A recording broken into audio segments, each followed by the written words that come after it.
Hola, buenas tardes. Bienvenidos, bienvenidas a todos, a todas. Bueno, hoy estamos en nuestro penúltimo conversatorio. Este conversatorio que ha surgido en el marco de las Jornadas Científicas de la Magistratura. Como ya saben, a esta altura, nosotros este año hicimos una apuesta mixta, una apuesta que no solo está dedicada o destinada a nosotros, a los magistrados y a las magistradas, sino que el verdadero sentido que tenía era de alguna manera también poder llegar a la comunidad. Para eso hemos transitado ya un largo camino, hemos arrancado con la posibilidad de que la sociedad, que la ciudadanía pueda votar, y dentro de los temas que se han elegido, dentro de los temas que resultaban relevantes, se encontraba justamente el tema que vamos a abordar el día de hoy. ¿Cómo se garantiza el derecho a la salud? Y si nosotros nos ponemos a pensar un poco en el último tiempo, en nuestro último tiempo, en todas las casas, en todas las mesas, en todos los hogares, en todos los trabajos y en todos los lugares en donde nosotros nos hemos movido, creo que el tema que estaba en el más alto lugar de discusión y si podríamos decir de votación es el de la salud. El año pandémico, este último año, justamente nos ha sometido a esto, a que tengamos que modificar incluso nuestras prioridades, no solo a la hora de movernos, sino también a las prioridades a la hora de hablar. Fíjense cómo, desde el punto de vista médico, cómo hay cosas que se han ido modificando, consultas virtuales, los médicos hacían cosas que antes no, sino que nosotros estábamos acostumbrados históricamente era el médico. Bueno, de repente eso ha cambiado, se han modificado los hábitos, se han modificado las conductas. Desde la política, podríamos decir que el ministerio, o dentro de cada una de las provincias, los ministerios que mayor relevancia han adquirido durante el último tiempo han sido los ministerios de salud. Así que, bueno, esto es lo que ha hecho que los ciudadanos y las ciudadanas voten y que el día de hoy nos dediquemos o destinemos estas 2 horas a hablar sobre el derecho a la salud. Y para hacerlo, nosotros, porque esto es un conversatorio, todos tienen la posibilidad de participar, está habilitado ahí un chat de preguntas para que ustedes vayan haciendo. Vamos a comenzar con una pequeña, van a dar un marco, unas palabras, algunos amigos y amigas de distintas provincias que nos están acompañando el día de hoy y que va a ser muy interesante, a quienes les agradecemos mucho que se sumen a esta iniciativa de la Federación Argentina de la Magistratura. Y bueno, nos acompaña Constanza Lamata. Ella es abogada litigante, especialista en Derecho del Consumidor y Derecho a la Salud. Está también Gabriela Abad, juez civil y comercial. Está Susana Fernández, que es jueza civil y comercial. Está Julio Placárdenas, que es médico terapista y presidente de la Comisión Interdisciplinaria de Asesoramiento. Está Mónica Klekar, que es jueza civil y comercial. Y también nosotros hoy, como les decía, también hemos decidido que no solamente hablemos desde lo jurídico, sino también hablemos un poco con la intervención de la política. Y le agradecemos muchísimo que se sume a este conversatorio el equipo del Ministerio de Salud de La Pampa. En la cabeza, le agradecemos en la cabeza de su ministro, que es Mario Rubén Cohan. También les decimos que está con él Alejandro Ferrero y está Claudia Elorza, que son el equipo que lo van a acompañar el día de hoy. Así que bienvenidos y bienvenidas. Esto es un conversatorio, lo que les pedimos es que participen después de la exposición. Ahora le voy a dar la palabra a Mónica, ella va a ir derivando a cada uno de los expositores, y que esta es la oportunidad, es lo que queremos. La idea es que nosotros podamos no solo transmitir lo que es esto, que la justicia, cómo ha trabajado, cómo viene trabajando, sino que hay una apuesta muy fuerte también al trabajo coordinado de los distintos poderes del Estado. Y es muy importante que nos acompaña en el día de hoy desde el Ministerio de Salud, es decir, otro poder del Estado, el Poder Ejecutivo, y de los ministerios como representantes con la gran trascendencia que han tenido durante el último tiempo. Los dejo con Mónica. ¿Qué tal? Buenas tardes a todos. Bueno, soy Mónica Klepkar, jueza civil y comercial. Estoy muy agradecida de poder participar de este conversatorio. Muchas gracias a la FAM, gracias Machi Ruiz, gracias por la presentación. Y también muchísimas gracias a toda la gente que nos está acompañando. Ya veo que hay mucha gente que está conectada y que nos está viendo. Esto demuestra el interés del tema, el interés que le produce a la gente, y vamos a tratar de hablar del derecho a la salud en un idioma llano, en un idioma que baje de lo jurídico y que vaya lo más posible al idioma de la gente, para que entienda de qué se trata el derecho a la salud. También muchísimas gracias a los compañeros distinguidos que me acompañan, a Gabriel, a Constanza, Susana, y en la mesa donde está el ministro de Salud de La Pampa, junto con Julio Pla, con Claudia Lorza y Alejandro Ferrero, que son médicos y que forman la comisión interdisciplinaria que asesora el Poder Ejecutivo de La Pampa. Ellos también nos van a dar su visión. Entonces, ¿de qué se trata este conversatorio? Del derecho a la salud. Y ustedes, la gente votó y dijo cuál es el tema disparador que más les suena y que más les resonó en esta cuestión. Y qué es el caso de esta menor adolescente que tiene una enfermedad extraña y que necesita un medicamento de alto costo. Y se encuentra con que la empresa de medicina prepaga a la que está afiliada no se la cubre. Y entonces acá la pregunta que se hace la gente, ¿por qué no se la cubre si está afiliada? ¿No es que el derecho a la salud está protegido constitucionalmente? ¿No es que el derecho a la salud es un derecho humano fundamental? Entonces, ¿qué tiene que hacer el ciudadano cuando se encuentra con esta pared, cuando se encuentra con la negativa? Bueno, ahí la tenemos a nuestra especialista, Constanza Lamata, que nos va a hablar de los derechos de los usuarios, de los consumidores, de los usuarios del servicio de salud, y que nos va a hablar por qué el derecho a la salud es un derecho constitucionalmente protegido y convencionalmente protegido. Y luego la gente también se pregunta, ¿qué es lo que hace la justicia? ¿Qué respuesta dan los jueces? Y bueno, para eso están Gabriel y Susana, que nos van a contar qué respuesta intentamos dar desde la justicia a toda esta problemática. Y bueno, y también está con nosotros en este panel la otra pata, digamos, del asunto, que es el Ministerio de Salud, representado con el Ministro de Salud de La Pampa, que nos va a explicar por qué crearon esta comisión interdisciplinaria, por qué entienden importante asesorar desde el Poder Ejecutivo a los jueces y a la ciudadanía en cuanto cuando hay nuevos medicamentos o cuando hay nuevos tratamientos, y si es necesario incorporarlos y si es necesario aconsejar su aplicación. Entonces, con toda esta mesa vamos a tratar de hablar de forma llana del derecho a la salud y también discurrir por el eje de la cuestión, que es que tengamos en claro que el derecho a la salud es un derecho que está protegido y que es un derecho operativo directamente, pero como si es operativo nos encontramos con estas negativas, y es que a veces las empresas de medicina prepaga o las obras sociales dicen que no, por una mala política, porque prefieren que el afiliado insista, o a veces se cansa y no insiste porque prefiere abonarlo por sí mismo, pero otras veces la obra social o la empresa de medicina prepaga se niegan porque entienden que no les corresponde, porque entienden que no están dentro de sus estatutos la cobertura de ese medicamento, la cobertura de ese tratamiento, o bien no es lo pactado con el afiliado, y entonces se niegan bajo esas razones.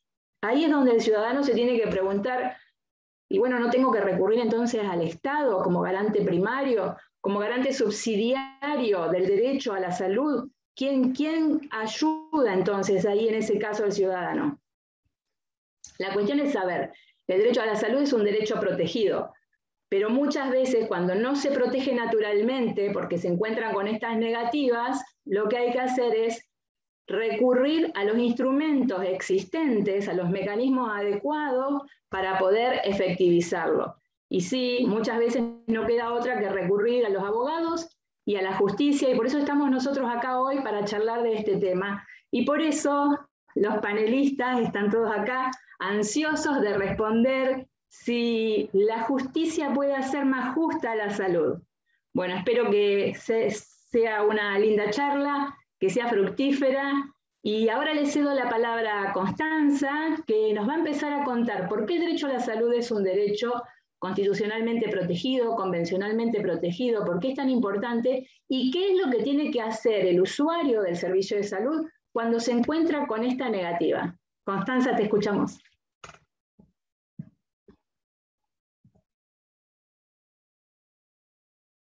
Y te tenés que desmutear.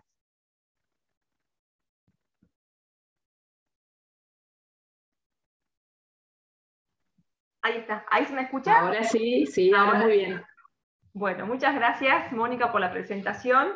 Antes que nada, agradezco la invitación de FAM a participar de este conversatorio de Derecho de Salud en estas jornadas extraordinarias de la magistratura, las que celebro positivamente como un acercamiento de la magistratura a la sociedad civil, escuchándola e involucrándose en sus preocupaciones por mejorar la respuesta judicial. Quiero dejar aclarado que yo voy a hablar desde la defensa del paciente, desde la defensa del usuario del servicio de salud, desde la defensa del ciudadano sanitario.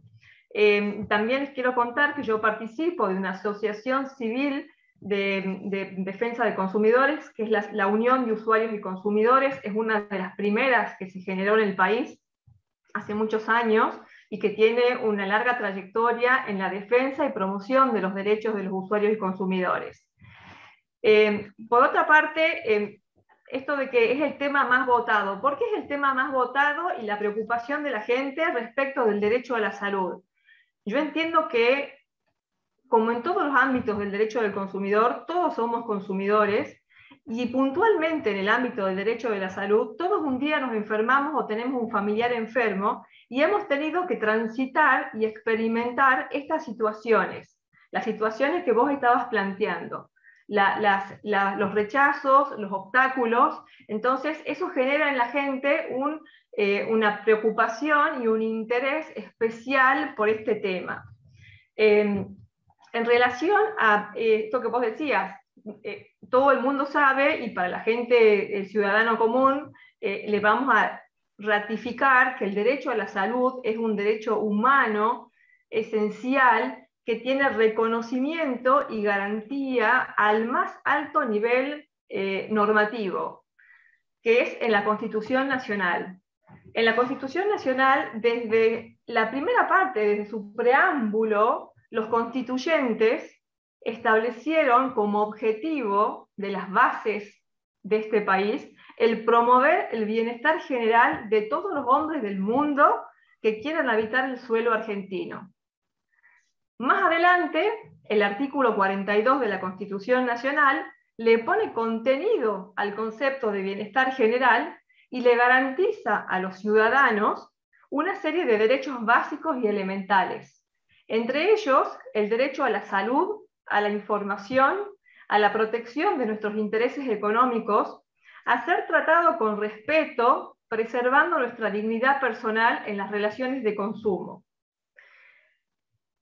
Renglón seguido, párrafo seguido, le ordena la Constitución a las autoridades del Estado, en todos sus poderes, ¿sí?, proteger estos derechos y proveer mecanismos eficaces para lograr la protección efectiva de estos derechos. No una protección meramente formal y declarativa, sino una protección efectiva.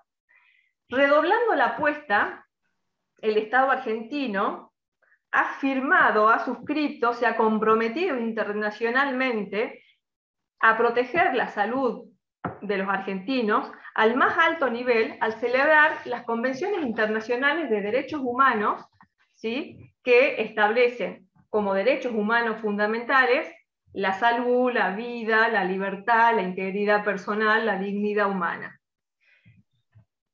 Artículo seguido, el artículo 42 de la Constitución Nacional establece el recurso de amparo como la vía procesal, y para los que no son abogados, para la gente común, ¿qué es una vía procesal? Es el camino que tiene cualquier persona que transitar frente a una violación de un derecho fundamental para obtener protección judicial. Eso es el recurso de amparo. Entonces, la Constitución que dice, consagramos el bienestar general, reconocemos y garantizamos el derecho a la salud, lo confirmamos con compromisos internacionales y establecemos vías de ejecución para el caso de incumplimiento de las autoridades administrativas. Tenemos el recurso de amparo ante la autoridad judicial. Todo el mundo conoce, y para los que no conocen, esto que estamos ratificando, el derecho a la salud como derecho humano fundamental. ¿Qué significa que sea un derecho humano fundamental? Que su realización y protección es prioritaria, es impostergable y es operativa. ¿Y esto qué significa? Que no puede ser reducido, modificado o dejado de lado por reglamentaciones, condiciones o interpretaciones que no se adapten a este mandato constitucional de protección del derecho de salud. ¿Sí? Entonces, ese es el marco normativo de protección. Después tenemos quién es el obligado a garantizarnos y a efectivizarnos el derecho. En primera instancia, como vos mencionaste, Mónica, es el Estado Nacional. Y yo cuando hable en esta exposición del Estado me refiero al Estado argentino y no al Estado puntual de cada una de las provincias, ni particularmente al de La Pampa, que tiene un sistema especial. Al ser el servicio de salud un servicio esencial que debe brindar el Estado Nacional, y el Estado Nacional decide cómo lo presta. El Estado argentino ha decidido distribuir su prestación en un sistema mixto, ¿sí? Público-privado, con efectores del sistema de salud, con efectores de obras sociales y empresas de medicina prepaga. Todos estos están obligados a cumplir ese marco normativo que hemos referenciado anteriormente, ¿sí? Ahora, ¿qué tiene que hacer el paciente, el usuario del servicio de salud para poder efectivizar su derecho? ¿Qué ocurre? Una persona tiene un síntoma, una patología, va al médico, ¿sí? Y parto de que el médico es un ser confiable, que tiene conocimientos técnicos en salud, y que en virtud de ese juramento hipocrático va a ejercer su profesión teniendo como norte y como objetivo la salud y el beneficio del paciente y no otros intereses. ¿Sí? En esta exposición. Cuando el paciente va al médico, el médico sí puede, diagnostica sin mayores estudios, pero generalmente investiga los síntomas a través de la prescripción de estudios médicos, luego hace un diagnóstico y prescribe un tratamiento. El paciente o la familia del paciente gestiona la cobertura médica y cuando todo anda bien, el círculo se cierra satisfactoriamente. Pero, acá viene el pero, en muchos casos no ocurre esto, y empieza el problema y el peregrinar normal se convierte en un camino de espinas, y aquí entran en escena otros actores a donde el usuario, el paciente, puede o debe recurrir. Uno de ellos, que lamentablemente a mi parecer no cumple con la función que tiene, es la Superintendencia de Servicios de Salud de la Nación. La Superintendencia de Servicios de Salud de la Nación tiene dos funciones: la de controlar el buen funcionamiento del sistema y proteger los derechos también de los usuarios del servicio de salud. Yo entiendo que no cumple ni con la función de control, porque frente a la cantidad de incumplimientos que sabemos que existen y los que muchos o algunos llegan a amparos judiciales, la superintendencia no aplica sanciones. En el registro de sanciones de la superintendencia no hay sanciones suficientes o evidentes que indiquen que cumple la función de control. Sí, discúlpame, Constanza. No, porque una de las preguntas que habían hecho los participantes se refería exactamente a eso que estás diciendo vos, que es cuando tienen quejas contra las obras sociales o contra las empresas de medicina prepagas que los hacen peregrinar para un lado, para el otro, autorice nueva orden, vaya para acá, no los informan. Entonces, ¿hay algún lugar para quejarse? ¿Hay algún lugar para, antes de ir al abogado, antes de que lleguen a vos? ¿Qué puede hacer la gente? Efectivamente, perdón, antes de que me respondas, le recuerdo a la gente, a los que están atendiendo acá en el conversatorio, que si quieren hacer preguntas pueden escribirlas en el lugar, en el icono donde dice Q y A o P y R, preguntas y respuestas. Ahí pueden escribir las preguntas y las podemos contestar luego acá en el panel. Ahora sí, Constanza, gracias. Por nada. Efectivamente, el usuario puede recurrir a la Superintendencia de Servicios de Salud de la Nación, que tiene delegaciones en todas las provincias y desde la pandemia opera principalmente de manera virtual. Ya, digamos, la página y todo es dificultoso en la plataforma de la Superintendencia de Salud de la Nación. Hacer el reclamo, que te lo conteste, o sea, tienen esa herramienta. La herramienta formalmente existe, ¿sí? Pero en mi experiencia, casi ninguno de la gente que me ha venido a ver a mí ha podido resolver su problema en esa instancia. ¿Sí? Pero sí, bien, como herramienta existe. ¿Perdón? Bien, ¿y por qué no pueden resolverla en esa instancia? ¿Es deficiente la herramienta entonces? Es deficiente la herramienta, se demora mucho en la respuesta y sabemos que otro de los temas que tiene el paciente es la urgencia. El paciente no puede esperar 2 meses, 3 meses a tener una respuesta. Además, muchas veces la respuesta replica la respuesta de la obra social. Está fuera de cobertura, cuestiones formales, cuestiones burocráticas. Entonces, la respuesta en la super no suele ser efectiva ni protectoria de los usuarios. Es más, ellos cuando conocen incumplimientos o denuncias de las empresas deben investigar y sancionar. Ni una cosa ni la otra. La experiencia indica que la gente sale de ahí sin respuesta y debe concurrir a la Oficina de Defensa del Consumidor o a un abogado particular, dependiendo, digamos, del esfuerzo y de las fuerzas que tengan las personas para seguir luchando por la cobertura, para poder realizar su derecho.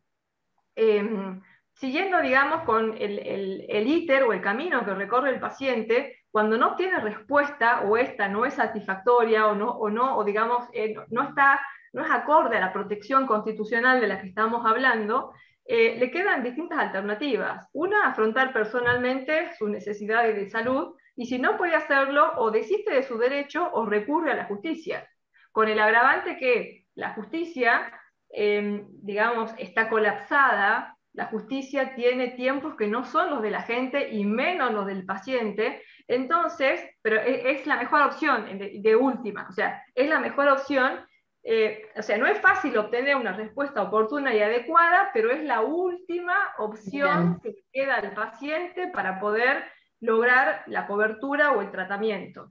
Bien, ¿sí? Entonces, redondeando, si no obtiene la respuesta quejándose en la Superintendencia de Servicios de Salud de la Nación, en las delegaciones de cada provincia, busquemos un abogado. Exactamente, no le queda otra que plantear el recurso de amparo.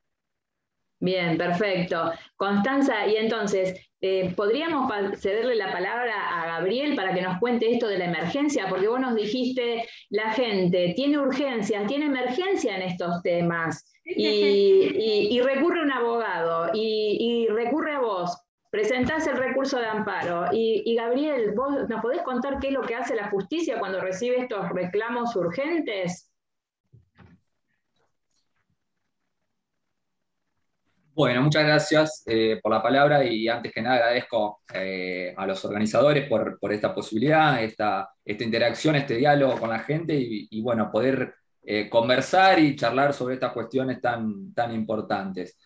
Sí, Constanza recién hacía referencia a una cuestión que es general, que es una queja constante, que por ahí tiene la sociedad, no solamente respecto del ámbito de la salud, sino de los derechos en general, que es lo que le pasa a cualquier justiciable, a cualquier persona de a pie que concurre a los tribunales. Bueno, en este caso, yo lo que tengo para decir es que, bueno, dentro de esta tutela fundamental que tiene este derecho a la salud, esta tutela privilegiada que en general le dan los tribunales, como bien lo decía la compañera, en general se canalizan los reclamos por vías excepcionales, como ser estas vías de amparo, del recurso de amparo, que son procesos particulares que no están previstos para cualquier tipo de derecho, sino que son procesos excepcionales, procesos heroicos, como lo llama la doctrina, para reclamar ante determinados supuestos muy particulares dentro de los cuales se encuentra justamente el derecho de salud. Y la gente dirá, bueno, a ver, yo tengo una urgencia porque mi enfermedad me está quejando, necesito el tratamiento para allá o para la semana que viene, y resulta que si voy a un abogado, probablemente los tiempos de la justicia, esto a los que hacía referencia Constanza, no me van a poder dar la respuesta urgente. Bueno, aquí aparece desde nuestro lado del mostrador, desde la respuesta que nos corresponde dar como Poder Judicial, aparece digamos, un dilema que en realidad no es tal, que es por un lado atender el reclamo del damnificado que concurre a la justicia, pero por otro lado tener en consideración el derecho de defensa. Entonces aparecen en este escenario determinados instrumentos que se llaman medidas cautelares. ¿Qué significan las medidas cautelares? O sea, ¿en qué consisten estas medidas cautelares? Bueno, básicamente es que mientras se inicia un proceso judicial, e incluso en algunos supuestos antes de iniciar el reclamo propiamente dicho, se puede lograr, sin perjuicio de que el reclamado, que en este caso será una obra social, será una empresa de medicina prepaga, o incluso el propio Estado, naturalmente el demandado tendrá su derecho de defensa, tendrá derecho de decir, no, señor juez, esto no es tan así como lo plantea el reclamante, pero mientras tanto, mientras transcurren los tiempos procesales y garantizamos el derecho de defensa, podemos lograr la satisfacción provisoria de lo que se está solicitando. Es decir, si alguien necesita un tratamiento, alguien necesita el suministro de alguna medicación o necesita algún tipo de operación que en principio ha sido denegada por el obligado o por el reclamado,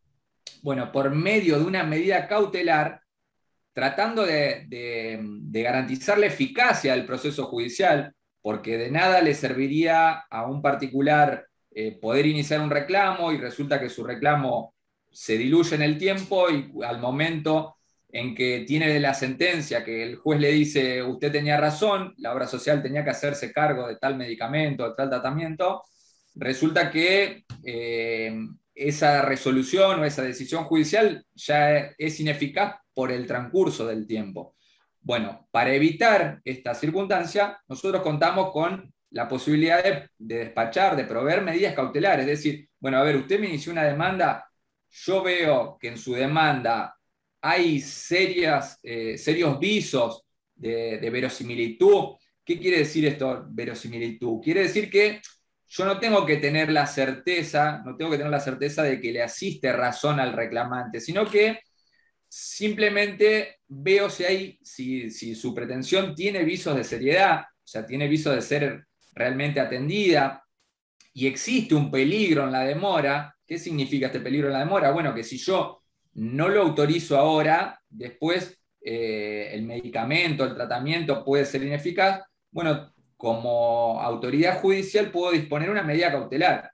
Esta medida cautelar implica básicamente que decir, bueno, señores, vamos a discutir si realmente el reclamante tiene razón o no tiene razón, pero mientras discutimos y mientras garantizamos el derecho de defensa del obligado, el obligado se va a tener que hacer cargo de dar cobertura al tratamiento.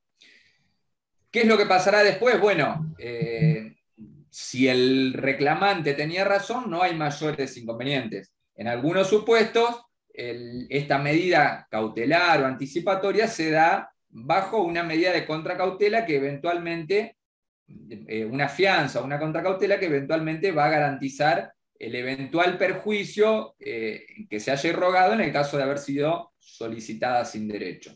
De esta manera un poco compatibilizamos la cuestión de los tiempos de proceso e intentamos dar una respuesta en la medida de la urgencia que reclama la petición. Gabriel, súper interesante lo que nos estás contando, pero para la gente, para que sepa, cuando vos hablás tiempos del proceso, digamos, vos decís, para que no tener que esperar a la sentencia, porque si al final tenía razón el peticionante y pasó el tiempo y ya no necesita más el medicamento, entonces, ¿de qué tiempo estamos hablando? Cuando se hace una medida cautelar, ¿en cuánto tiempo puede tener satisfecha cautelarmente, digamos, o sea, de esta forma provisoria, el peticionante esa necesidad? ¿De qué tiempo hablamos? Por lo menos en Santa Fe, donde vos sos juez. Bueno, a nosotros la ley procesal nos obliga a proveer de un día para el otro la demanda de amparo propiamente dicha, darle trámite, y dentro de ese marco nosotros podemos despachar la demanda incluso en el primer decreto. Esto va a depender, digamos, de las circunstancias del caso concreto. Hay veces en que la urgencia es tal que hay que despacharla en forma automática, lo que se llama a pedido de propia parte. Hay otros supuestos en los cuales las circunstancias del caso ameritan o posibilitan que también escuchemos la otra campana. Entonces, lo que se hace es dar un pequeño traslado. Un traslado significa básicamente dar la oportunidad a la otra parte para que dé sus razones, y en un marco que puede durar 3, 4 días, probablemente se está resolviendo la medida cautelar. Dentro de estos 3, 4 días, en algunas oportunidades, solemos convocar algún tipo de audiencia. ¿Por qué? Porque a veces hay algún elemento que no quedó claro, o hay alguna posibilidad intermedia entre la pretensión de una parte y el compromiso de la otra, que se pudiera lograr mediante un acuerdo transaccional o mediante un acuerdo conciliatorio, al menos en el marco cautelar. Entonces, siempre suelen ser útiles estas audiencias, a veces incluso con la posibilidad de contar con el asesoramiento, la asistencia del cuerpo médico forense o de algún médico particular. Además, en estos tiempos resulta interesante la cuestión del aprovechamiento de los medios tecnológicos. Nosotros hoy en día estamos en todo el país en general. Creo que la tecnología se ha metido dentro del proceso judicial, lo cual facilita de sobremanera resolver estas cuestiones. ¿Por qué? Porque bueno, uno puede convocar una audiencia y celebrar la audiencia incluso por un medio de Zoom, como lo que estamos comunicándonos ahora, contar con la asistencia en forma, digamos, no presencial, pero sí en forma directa, por esta vía remota, y poder resolver en tiempos, en los tiempos acordes a lo que requiere la petición de la persona, digamos, que está reclamando la tutela. Gabriel, y es súper interesante lo que nos contás. Y la cuestión, a la gente le interesa saber si tiene esa urgencia y sabe que en términos de días puede tener una respuesta, aunque sea provisoria, de la justicia. ¿Significa que solo con peticionarlo y decir esto es súper urgente se despacha, o el juez analiza algún tipo de prueba, pide algún tipo de dictamen o evalúa caso por caso? ¿Cómo es?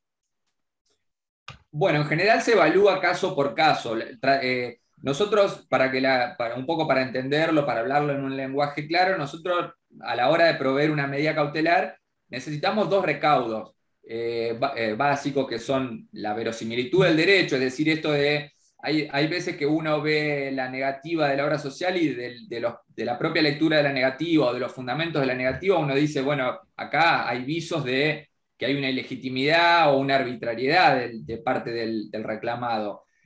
Hay otros supuestos en los cuales esto no es tan claro, pero paralelamente el otro recaudo, o sea, por un lado dijimos la verosimilitud, es decir, esta probabilidad de que tenga razón, y el otro recaudo es el peligro en la demora. estos dos recaudos se analizan no en forma estanca, sino en forma armónica.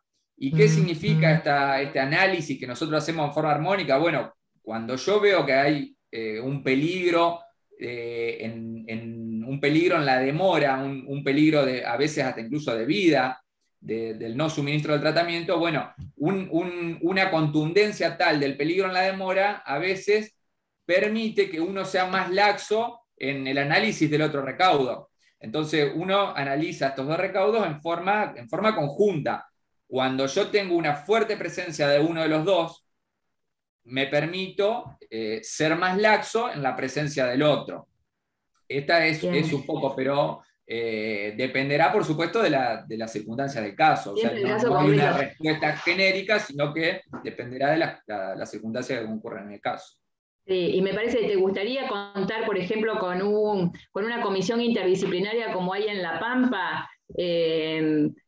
No sé, me gustaría que el ministro de Salud nos contara por qué se creó esa comisión interdisciplinaria, de qué se ocupa, cómo colabora con los jueces, cómo colabora con la ciudadanía.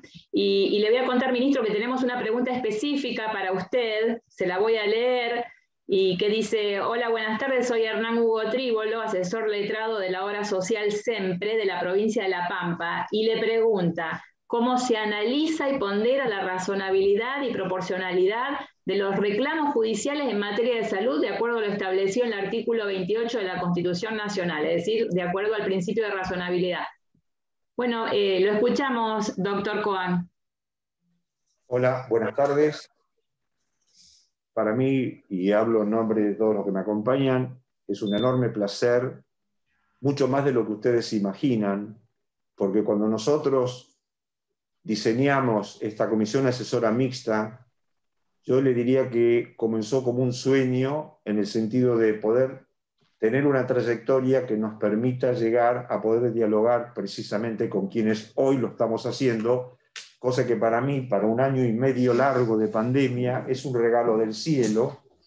Y más allá de los acuerdos o desacuerdos que podamos manifestar a la hora de dialogar, creo que este es un punto de inicio que ojalá nunca termine, porque a mí me parece que lo que es esencial entender en esta etapa para todos nosotros es que, primero, pareciera que estamos plantados frente a un falso dilema, porque ninguno de los que estamos en esta mesa, ni de los que constituyen la comisión asesora mixta, ni en general, discutimos el derecho a la salud.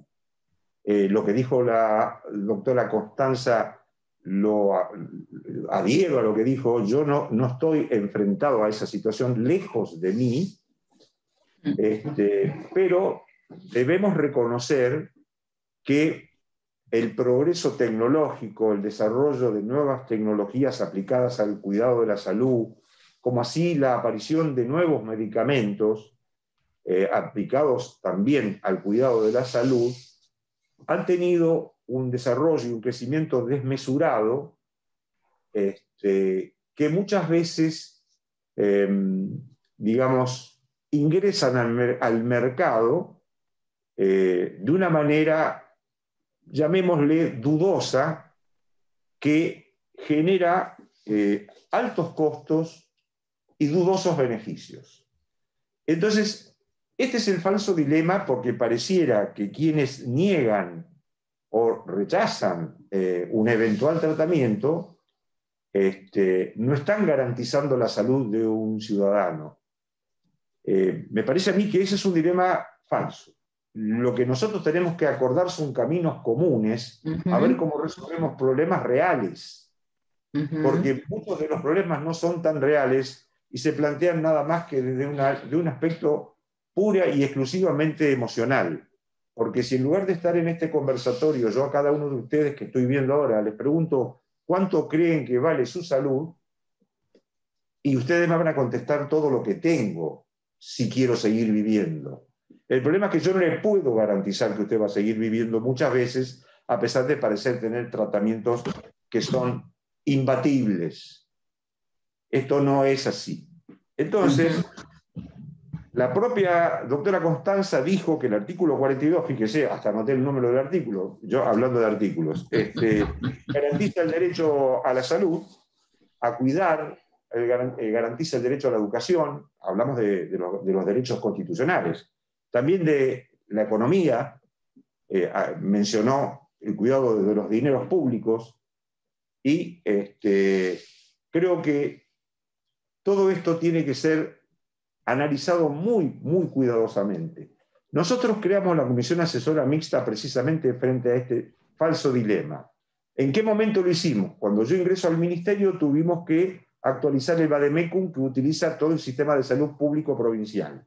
En ese contexto introduje la creación de una comisión que me asesorara a mí sobre qué nuevos medicamentos o qué nuevos estudios, tratamientos, lo que ustedes elijan en el ámbito de salud, debiera incorporarse el Vademecum provincial porque tenía clara evidencia científica de beneficio.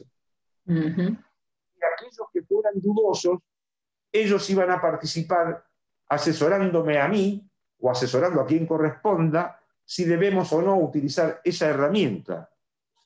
Y para mí ha sido una experiencia maravillosa y nos ofrecimos y convocamos a la Obra Social Provincial SEMPRE, que es la Obra Social Provincial de la provincia de La Pampa, así que me alegra mucho que esté el doctor Tribolo escuchándonos. Invitamos a que participaran. Bueno, después tuvimos un interregno bastante largo que todavía continúa, que es la pandemia, pero habíamos comenzado a transitar todo este camino que le estoy mencionando. Porque lo que está claro, y creo que todos vamos a coincidir, que nadie quiere o puede o debe negar una estrategia terapéutica que salve la vida de un paciente o alivie un sufrimiento. Eso me parece que está lejos de la discusión. Pero también tenemos que saber que los sistemas de salud son muy costosos, son elevadamente costosos, y coincidiría con Constanza, porque ayer tuvimos un ensayo y intercambiamos algunas opiniones, y los recursos no son infinitos en ningún lado, ni en salud ni en ningún lado. Entonces, pensar que yo coincido, la Constitución garantiza el cuidado de la salud, y lo expresaron muy bien, como deben ser seguramente, no lo leí, juro, ni creo que lo vaya a leer, todos los otros digamos, cuerpos legales que forman parte de lo que ustedes cotidianamente manejan. Yo pienso no leerlos, me alcanza con lo que tengo, pero garantizan los derechos, pero no lo dicen cómo. No creo que hayan dicho el cómo. Entonces, el problema está en el cómo. Y en esto tenemos que ponernos de acuerdo entre todos, porque no es una lucha entre un pobre padeciente, y no lo digo pobre peyorativamente, sino digo un padeciente creyendo que le están ofreciendo un tratamiento que finalmente a la hora de analizar la evidencia científica no sirve, o sirve para poco, o lo que es peor, en lugar de prolongar la vida, prolonga la agonía. Y esta Doctor, es una le interrumpo y le pregunto, pero en realidad el padeciente o el beneficiario del sistema de salud, cuando reclama el medicamento, reclama fundado en una prescripción médica de su médico de confianza, que normalmente es el médico de confianza de la obra social o de la prestadora, es decir, que no es que se le ocurre pedir el medicamento o el tratamiento más caro para desafiar a los prestadores, sino que porque hay un médico de su confianza que se lo está recomendando. Entonces, ¿cómo compatibilizamos ahí esa necesidad de la gente que tiene un médico que le recomienda un medicamento específico y por otro lado el costo? Como usted dice, los recursos no son infinitos. ¿Cómo compatibilizamos eso? Precisamente la creación de una comisión asesora mixta en nuestra provincia se desempeña de la siguiente manera. Ningún médico del sector público provincial puede utilizar ningún recurso terapéutico que esté por fuera del Vademecum. No tiene posibilidad ninguna. Y si él, el profesional de confianza del paciente, por su lectura personal, por ser un hombre muy estudioso, muy responsable y que se quiere superar día a día, encuentra que hay una nueva estrategia, no se la puede ofrecer directamente al paciente sin previamente explicar el valor de esa estrategia a la comisión asesora mixta. Le tiene que explicar el por qué quiere utilizar el recurso que está planteando. Y allí lo que nosotros tenemos es una discusión científico-técnica, no es una discusión ni siquiera de dinero, porque ni siquiera muchas veces sabemos el valor de lo que estamos discutiendo. Estamos discutiendo, por ejemplo, cuántos estudios clínicos randomizados o qué metaanálisis o no importa qué mecanismo utilicemos, cuáles los fundamentos que a ese médico le dice utilizar para decir, señora, yo a usted le voy a dar tal o cual estrategia terapéutica. Y si del análisis que hace la comisión asesora mixta, de la misma documentación que el propio profesional ofrece, surge, por ejemplo, que, pongo un ejemplo cualquiera, ¿no? Un sujeto con una enfermedad que le quita capacidad funcional y pone en peligro su vida, y el medicamento nuevo que apareció, porque ustedes saben que ya están apareciendo tantos medicamentos que ahora estamos buscando enfermedades para esos medicamentos. Todavía no encontramos la enfermedad, el medicamento ya lo tenemos. Entonces, cuando ocurre eso, y usted de repente encuentra que el paciente antes podía caminar 50 metros y ahora puede caminar 65 metros.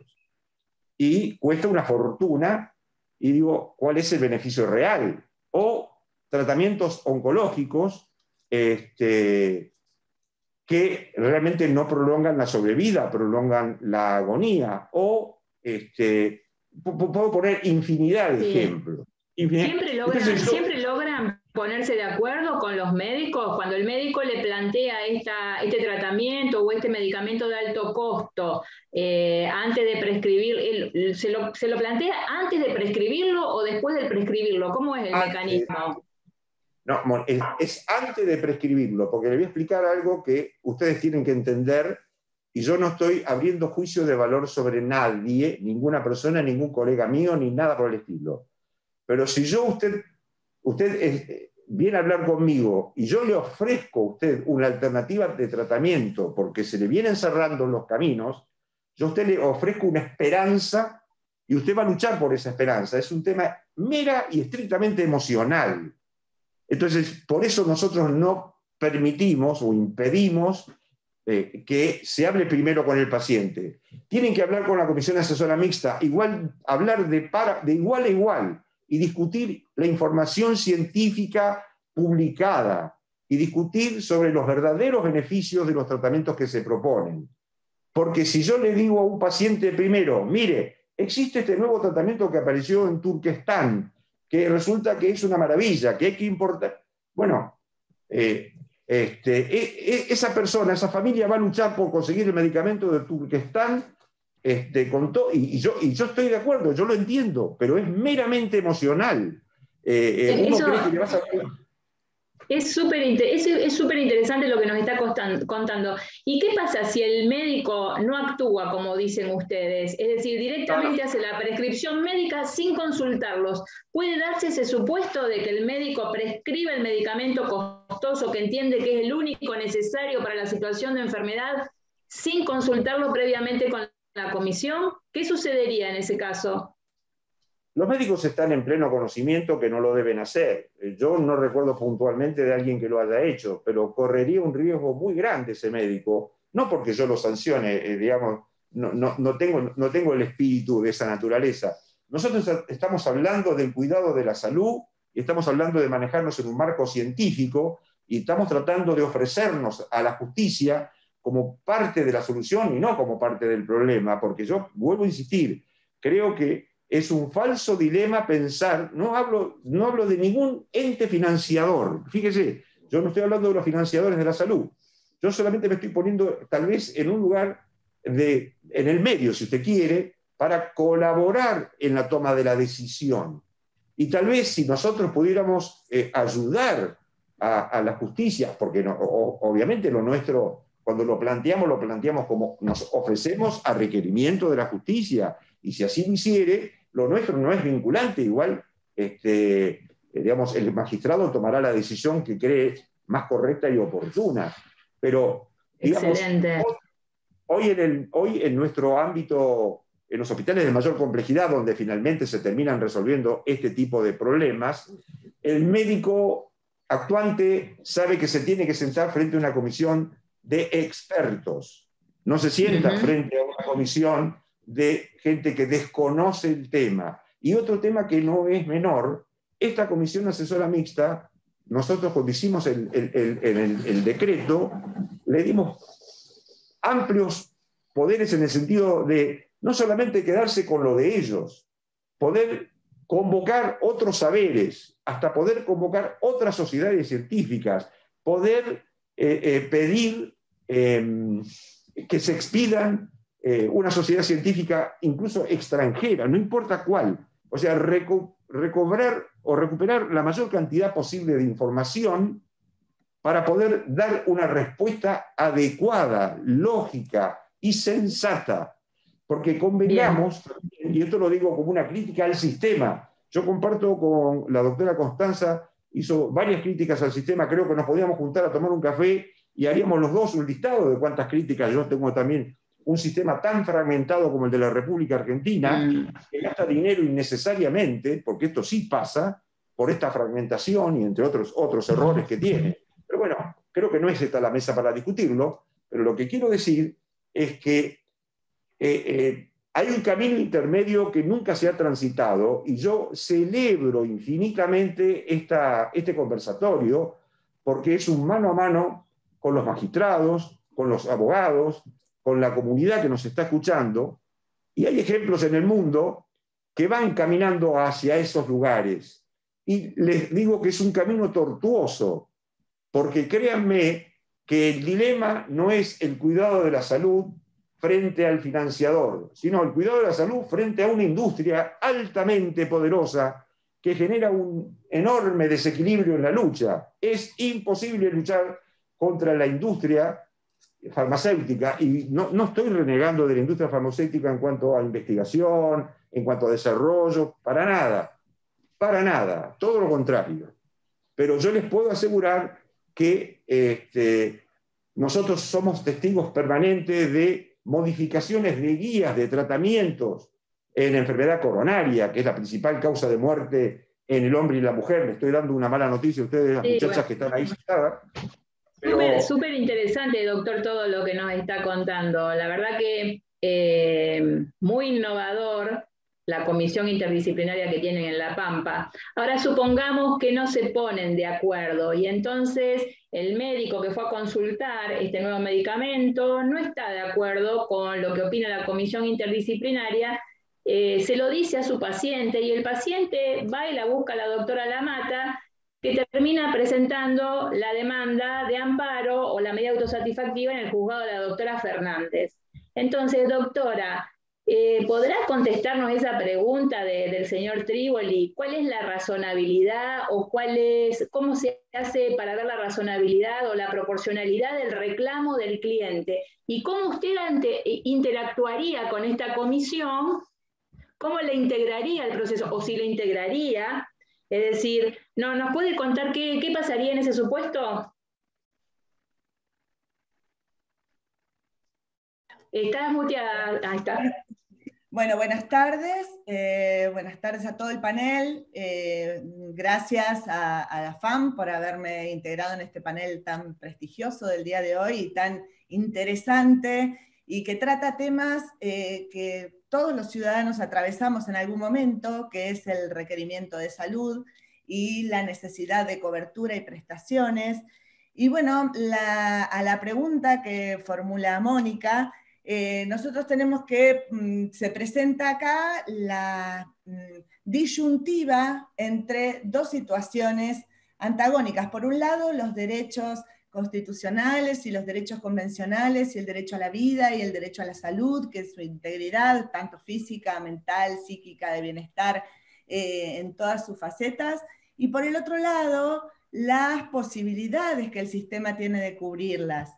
Y acá el plexo constitucional y convencional no deja el tema huérfano, porque los tratados internacionales también ponen una pauta que es importante para el análisis, que es que el derecho a la salud y asistencia médica se protegen y corresponden con el nivel que permitan los recursos públicos de la comunidad. Eso lo dicen los tratados también internacionales, y tanto la Declaración Universal de Derechos Humanos como la Declaración Americana de los Deberes del Hombre, y entonces ahí ya estamos teniendo una pauta. Y la otra pauta es que no existen los derechos absolutos en nuestro derecho constitucional ni en nuestro derecho convencional. Ese es el primer elemento a tener en cuenta, porque ahí aparece una tarea que una vez presentada la acción, una vez presentada la defensa, empieza el trabajo para evaluar y realizar la ponderación entre los derechos en juego, entre el derecho del paciente, que reclama por su prestación, y el derecho del prestador, de acuerdo al tipo de prestador que se trate, porque nosotros tenemos tres segmentos de prestador: el prestador público, que es subsidiario a todas las prestaciones; el prestador de la obra social, por ejemplo, sindical; y el prestador de la obra de la prepaga. En ese caso, se evalúa cuál es la cartilla que tiene cada uno de ellos, si quien prescribió forma parte o no forma parte de la cartilla, y cuáles son las pruebas con las cuales viene al proceso a demostrarme que ese requerimiento de salud que está formulando tiene asidero y es razonable. La razonabilidad es un estudio de ponderación de medio a fin, con lo cual ahí es donde nosotros convocamos y entran en juego no solamente los certificados médicos o los certificados de discapacidad o los elementos con los que se inició la demanda, sino también cuál es la prueba que la otra parte acompaña para poder evaluar si realmente o si está en condiciones o no de afrontar, o si esa prestación forma parte del programa médico obligatorio, que es un piso mínimo para la protección de los derechos, o si fue de un prestador propio o no, si existe una relación contractual o no, y cuál es el rol que va a tener de última la subsidiariedad del Estado en la prestación. También buscamos la asistencia o la opinión científica, porque la razonabilidad también tiene que tener una base fáctica que viene de la evidencia científica. Nosotros, bueno, tenemos la comisión que la podemos convocar cuando se trata de medicamentos, pero también se pueden convocar a los comités de bioética, porque es muy común, es más en las enfermedades terminales, encontrarnos con que las prestaciones en realidad están más vinculadas a lo que se ha dado en llamar en muchos casos, o se transforma en un encarnizamiento terapéutico, que hay que evaluarlo también. Y escuchar, por sobre todas las cosas, al paciente, porque el que llega con una enfermedad terminal es el pariente que va a presentar el amparo, y no es el paciente. Y también hay que escuchar al paciente. Y hay que tener un encuentro incluso con inmediación para saber cuál es su verdadera voluntad. Nutriéndonos de todos esos elementos, podemos evaluar si existe una relación entre medio, o sea, la prestación que se reclama, y el fin que se pretende en el momento que se solicita. En esa evaluación, bueno, de ello resulta, en definitiva, la decisión que se adopta. Incluso, muchas veces nos encontramos con que son reclamos apresurados, incluso, donde hay que esperar soluciones de otro tipo, análisis de otro tipo, y se van integrando todas esas pruebas al proceso de decisión. Cuando el reclamo requiere una decisión urgente, al igual que como explicó Gabriel, nosotros damos una intervención inmediata a la otra parte, y en una audiencia en 24 horas, cuando hay una verosimilitud muy grande en el derecho, que es prácticamente una certeza, se despacha la medida. Más que nada, cuando la situación de la medida resuelve en definitiva el conflicto. Porque ¿qué pasa? Me piden un medicamento, le damos la cautelar, pero resulta que la petición final, el objeto del amparo final, es el mismo medicamento. Entonces hay una identidad absoluta entre la medida cautelar que se está pidiendo como anticipación de la tutela y en definitiva la tutela. Entonces tratamos de abreviar los tiempos del proceso y ante esa fuerte verosimilitud integrar en una audiencia dentro de las 24 horas a todas las partes para escucharlas, tener inmediación con el paciente y tomar una resolución. Eso en los casos en que es posible. Si eso no es posible, porque requiere de más cantidad de prueba, de dictámenes interdisciplinarios, de un análisis de bioética que se está presentando cada vez más, porque son situaciones extremas donde la bioética está teniendo permanentemente o va avanzando en la necesidad de escuchar a los comités, porque a veces la solución que se pretende es la menos apropiada para ayudar en ese tratamiento, acompañar al paciente por el camino que tiene que transitar, que muchas veces es irreversible. Entonces, en todo ese camino hay que integrar a los comités y escucharlos a todos porque son los elementos con los que se nutre la decisión final.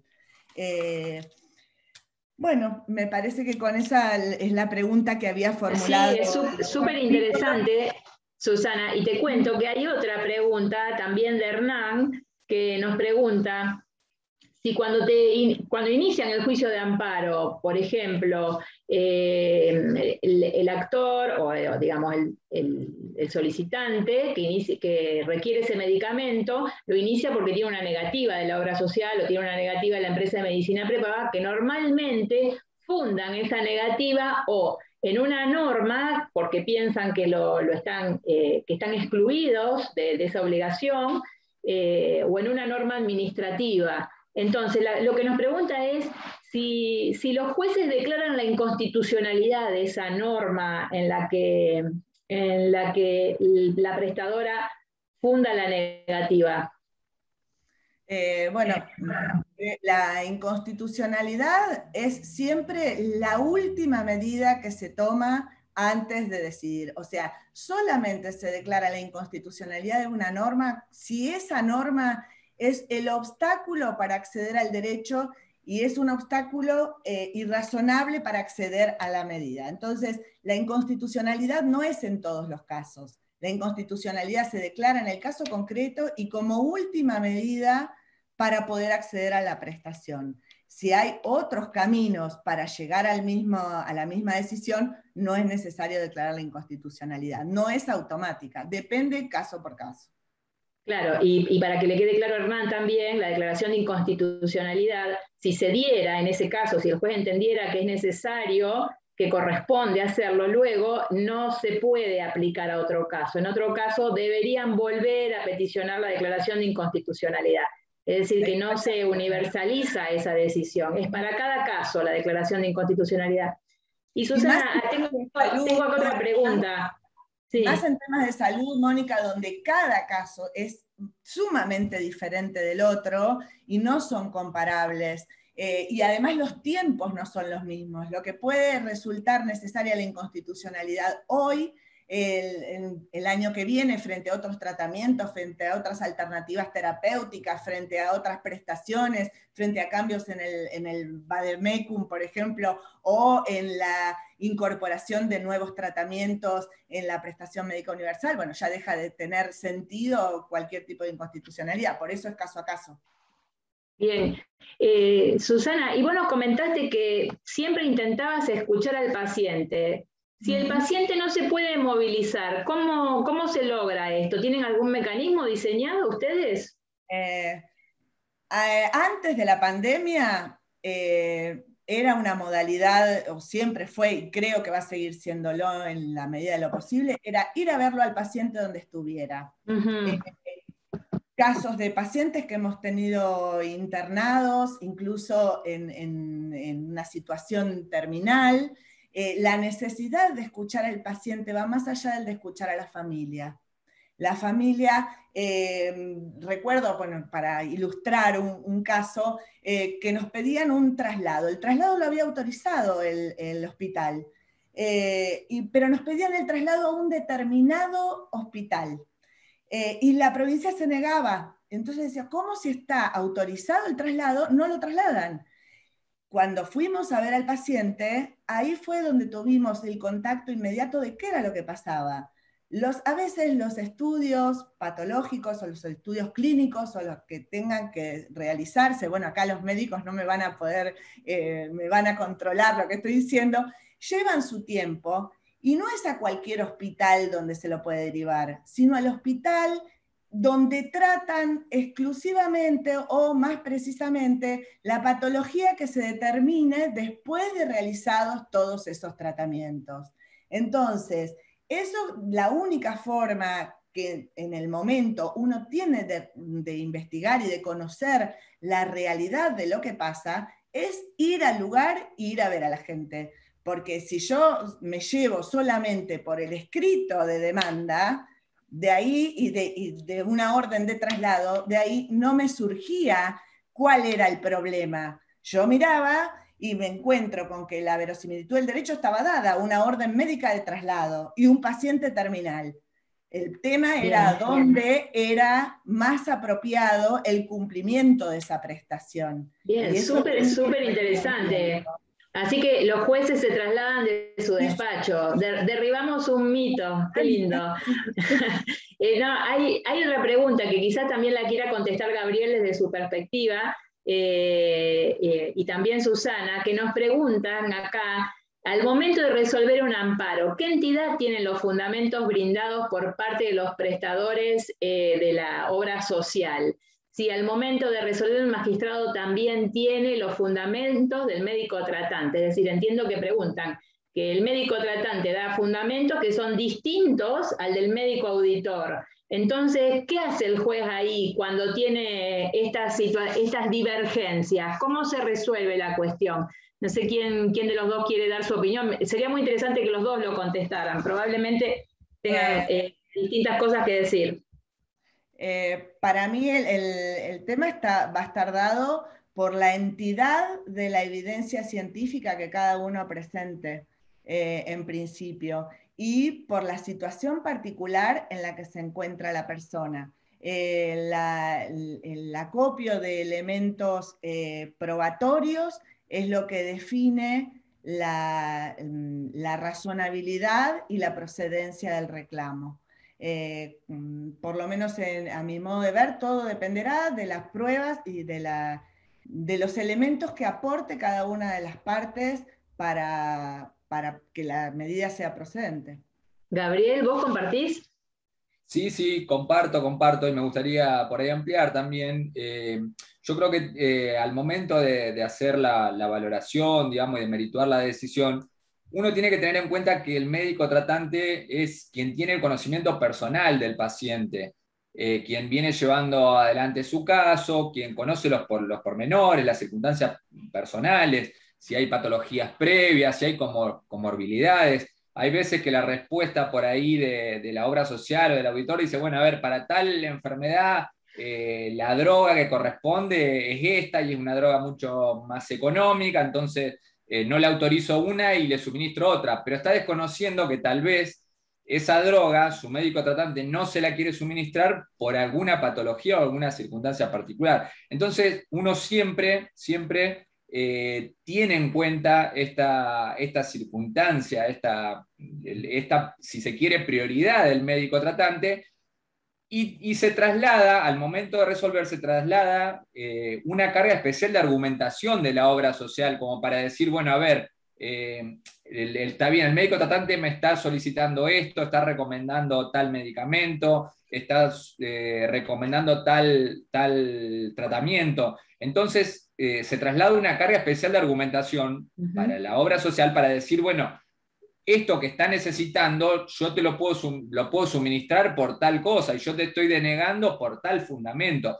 Pero hay una carga especial de argumentación que en este caso me parece que se traslada a a la obra social o a la entidad obligada, porque justamente se le da prioridad a este conocimiento personal y fundamentalmente también a la autonomía personal, a los derechos que tiene como paciente el reclamante.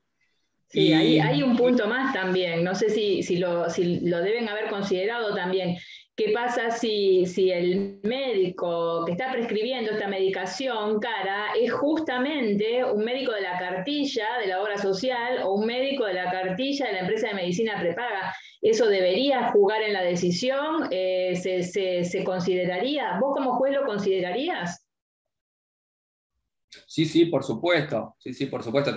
Esto tiene mucho que ver si es el propio médico al cual la obra social deriva la atención del paciente y es el propio médico quien está diagnosticando la patología y suministrando tratamiento. Indudablemente esto hasta incluso como un argumento de teoría de los actos propios de la propia obra social. Si la obra social le dice al afiliado, tenés que ver a tal médico y tal médico te recomienda o te receta tal tratamiento, tal medicamento, después parece contradictorio que la propia obra social, la propia prepaga te diga, no, pará, no te lo quiero reconocer, te deniego la cobertura.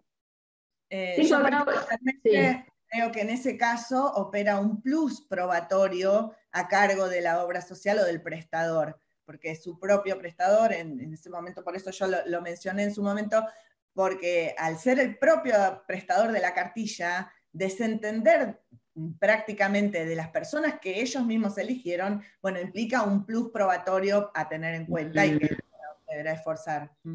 El plus probatorio que podría ser, por ejemplo, el desequilibrio en las arcas presupuestarias, o no sé, no se me ocurre alguna otra razón.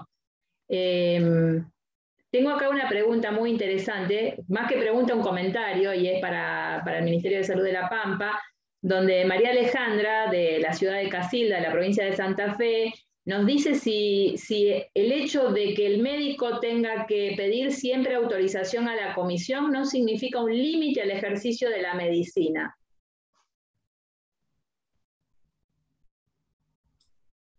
La pregunta es muy interesante.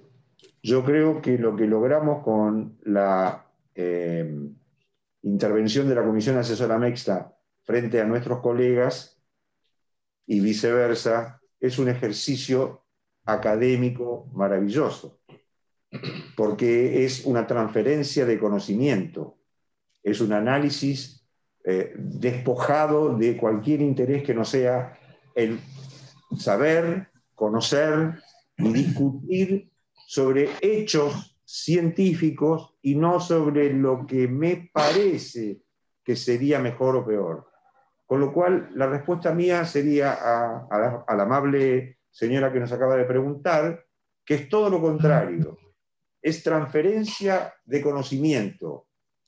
Es ampliar el horizonte de la discusión, porque una vez más yo sigo insistiendo, el dilema que muchas veces se plantea es falso. Yo podría contar mil anécdotas, pero hay una que por ahí la señora jueza que hace un ratito atrás estuvo, Susana, la verdad que le agradezco mucho, comparto mucho lo que usted dijo, me pareció un análisis muy, muy interesante. Nosotros también nos encontramos, hay una viceversa, ahí no tenemos recursos de amparo. Nosotros tenemos pacientes que están ocupando lugares que debiera ocupar otro paciente que requiere tratamiento para resolver su patología y no lo puede hacer porque las familias no quieren recibir a pacientes que no tienen solución. Esta situación es muy compleja. Por eso, una vez más, yo aprovecho este brevísimo espacio que no me quiero tomar más que ese, para decir, una vez más, este conversatorio donde está Gabriel y donde está Susana, y bueno, están todos ustedes, es una maravilla. Y donde está también Constanza, porque me parece muy importante escucharla. Pero a mí me gustaría también que nos escuchara, porque vuelvo a repetir, no sé si somos el fiel de la balanza ni parecido, pero nos pusimos en un lugar intermedio entre lo que requiere un paciente y lo que una obra social o el propio Estado provincial tiene condiciones para otorgar. Porque convengamos también que ampliar derechos, y no creo que nadie esté en desacuerdo, en todo lo que sea posible y razonable, a veces atenta contra el propio sistema. Entonces tenemos que ser muy cautos y progresivos, porque a veces en el PMO o al PMO le agregamos cada vez más carga, pero no más presupuesto. Entonces nosotros decimos que a partir de ahora vamos a autorizar los trasplantes de cerebro. No sabemos cómo funciona, pero lo vamos a autorizar. Y todos levantamos la mano porque políticamente es correcto levantar la mano. Nadie se va a oponer a aumentar, digamos, esto que yo digo, garantizar más derechos. Ahora, ¿cómo lo vamos a financiar eso? Nadie lo discute.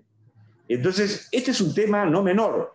Dar una prestación inapropiada le quita derechos al resto de los ciudadanos que sí podrían beneficiarse de un tratamiento apropiado. Esto hay que ponerlo en la balanza. Pero no es un debate entre partes, es un acuerdo entre todos nosotros hacia dónde tenemos que transitar para lograr el mejor beneficio de nuestros pacientes con una medicina basada en la evidencia.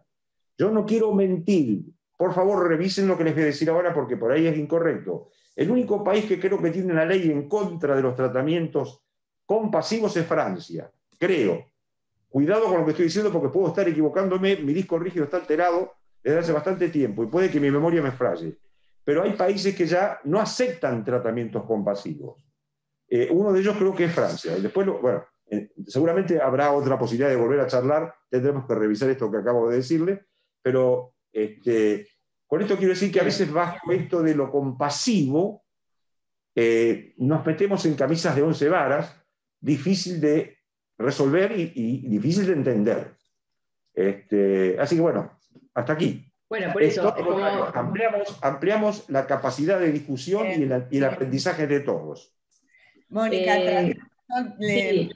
leyendo. Quiero recordar, un segundo, Susana, quiero recordarle a la gente que si quieren hacer preguntas, las sigan volcando en QIA para poder ir dando forma al debate y ya, bueno, en unos minutos más, evacuar las últimas preguntas y ya ir dándole un cierre. Sí, Susana, te escuchamos. Estudiando sobre este tema y traduciendo lo que entiendo que expresa el doctor, la pregunta, me parece final de todo ese tema, es hasta dónde la solución del caso individual no es el problema del caso colectivo. Ese es me parece la disyuntiva o la existencia de elementos antagónicos. Si yo resuelvo el caso individual, no estoy creando un caso colectivo. ¿Hasta dónde es extensivo el caso individual? Que también es un paradigma de resolución y de argumentación jurídica. La teoría o el paradigma consecuencialista también forma parte de la argumentación y de la solución de los conflictos y para fundarlos, ¿no? Es una otra mirada más. Pero me parece que esa pregunta resume lo que estaba explicando, entiendo, el doctor, ¿no? Bien, acá tengo una pregunta otra vez de María Alejandra que me dice, en caso de enfermedades donde hay un único tratamiento y este no se encuentra incluido en el PMO, o sea que lo excede al PMO por su costo, pero es la única alternativa. Creo que todos pueden responder, más o menos estamos dando vueltas sobre la misma temática. Es decir, ¿qué respuesta le podemos? Acá es la única alternativa, excede. Entonces, no sé, Constanza, ¿querés contarnos? ¿Podemos hacer en este caso, podemos hacer un análisis económico o qué enfoque le darías vos como respuesta a esta señora que está preguntando? Bueno, mi respuesta va a ser desde la defensa del paciente y desde el garantizar el derecho a la salud de ese paciente individual, más allá de, o considerando que en esto que decíamos de la operatividad de estos derechos, que cuando yo decía hace un rato, hablaba de que los derechos estos no pueden ser reducidos y que las reglamentaciones, condiciones o interpretaciones, me refiero a reglamentaciones del PMO o digamos, la reglamentación de las obras sociales provinciales que tienen leyes o decretos especiales, no puede cercenar o perjudicar el derecho a la salud del paciente. Digamos, tratando de contestar un poco lo que decía el Ministerio de Salud, también veo que el Ministerio de Salud de La Pampa tiene una situación especial que no es la del Estado Nacional y la de muchas provincias, como por ejemplo en la mía, el rol que ocupa y la posición que tienen en relación al derecho a la salud es totalmente distinta y mucho más precaria en mi provincia, por lo menos. Respecto a eso, ¿yo qué pienso? Que las vicisitudes de gestión y los mecanismos o formas que elija el Estado para efectivizar el derecho no deben perjudicar al beneficiario. Yo creo que no corresponde en relación al derecho a salud, cuando esté en juego la vida, la integridad física o psicofísica de un ciudadano, hacer un análisis económico del derecho. En todo caso, o sea, ya la Corte lo ha dicho en Echeverri hace muchos años, si se analiza determinadas cuestiones, tiene que ser siempre con la mirada en la maximización de la protección, nunca disminuyendo o mermando la protección del usuario. El Estado Entonces tu respuesta a la pregunta de Alejandra sería sí, si es la única alternativa, sí. Y aunque exceda el PMO, debe responder. Ahora, ¿debe responder la obra social o debe responder el Estado en forma subsidiaria? Frente al paciente, todos en bloque en virtud del artículo 40 de la Ley de Defensa del Consumidor. Después, entre ellos, tendrán acciones de reintegro. Perfecto, bien, bien. Y sí, doctor Cohen, lo escuchamos. Perdón por interrumpir, pero a ver, yo estoy, otra vez, no quiero plantear un dilema falso porque lejos de mí está eso, porque si un paciente hay un único tratamiento, yo como médico, no como ministro, porque sigo siendo médico, cambié de trabajo hace un tiempo nada más, pero sigo siendo médico. Pero yo le diría a Constanza, hay un único tratamiento. La pregunta que yo le hago a Constanza, o le haría, suponiendo que Constanza fuera mi colega y está ofreciendo este tratamiento, ¿qué ofrece el único tratamiento? Porque a ver si nos ponemos de acuerdo en algo que hay que entender también. Si nosotros estamos proponiendo un tratamiento paliativo, un tratamiento compasivo, un tratamiento que prolonga la sobrevida de los pacientes, un tratamiento que tiene diferentes alternativas, o está ofreciendo lo que muy frecuentemente nosotros analizamos, efectos subsidiarios. Un estudio clínico, digamos, no importa de qué características, un estudio clínico que revela el mejor beneficio para un paciente, siempre, digamos, el punto final de un estudio más importante siempre es si evita o no evita mortalidad. Luego, el resto de los puntos, la mayoría de las veces, son o prolonga la sobrevida. Y luego, a partir de allí vienen datos que son subsidiarios. Entonces, una vez más, hay un único tratamiento. Yo lo acepto de una, pero la pregunta es, ¿qué ofrece el tratamiento? Si el tratamiento ofrece que en lugar de sobrevivir 3 meses a la patología, va a sobrevivir 5 meses con un costo inusitado, como mínimo yo creo que debemos replantearnos, porque el derecho individual, que yo respeto y quiero que me lo respeten también, no puede ser superior al derecho de todos los ciudadanos que vivimos en el país y en el mundo. Por eso, insisto, hay países que están recorriendo estos caminos que nosotros estamos, creo, podremos comenzar a transitar, de tener incluso en la misma mesa a los usuarios del sistema. Porque cuando los usuarios del sistema piden, no importa qué cosa sea, nosotros podemos acompañarlos en el pedido de que se amplíe la atención determinada pedida por ellos, sabiendo ellos a qué van a renunciar. Porque, a ver, tenemos que atender cuáles son las patologías que más vidas se llevan en el mundo, las patologías cardiovasculares. 17.8 millones por año de muertos por enfermedades cardiovasculares. Dice la Organización Mundial de la Salud que en esta pandemia dejamos de atender 880 millones de hipertensos. Imagínense en la Argentina cuántos de ellos están sin una debida atención. Entonces, como verán, salud atraviesa toda la comunidad y todos tenemos que tener participación, pero tenemos que también tener racionalidad a la hora de lo que buscamos, qué necesitamos y cómo vamos transitando, porque también salud es tener agua potable, también salud es tener cloacas, en fin, es un tema tan enorme que, por ejemplo, a ver, estamos discutiendo qué cambió, digamos, la sobrevida en la humanidad. Dos hechos fundamentales: el agua potable y la presencia de vacunas. Eso cambió la sobrevida de la humanidad. A partir de allí se agregaron muchas otras cosas, pero convengamos que necesitamos una mesa de diálogo, de escucharnos y de ver de por lo menos comenzar un camino a transitar todos juntos, porque lo otro es, para mí, insisto, es un falso dilema. Discutirlo desde lo económico nada más también es un error. Nosotros tenemos que ver el beneficio que le estamos dando a la comunidad cuando ejercemos una acción desde los lugares de responsabilidad que tenemos.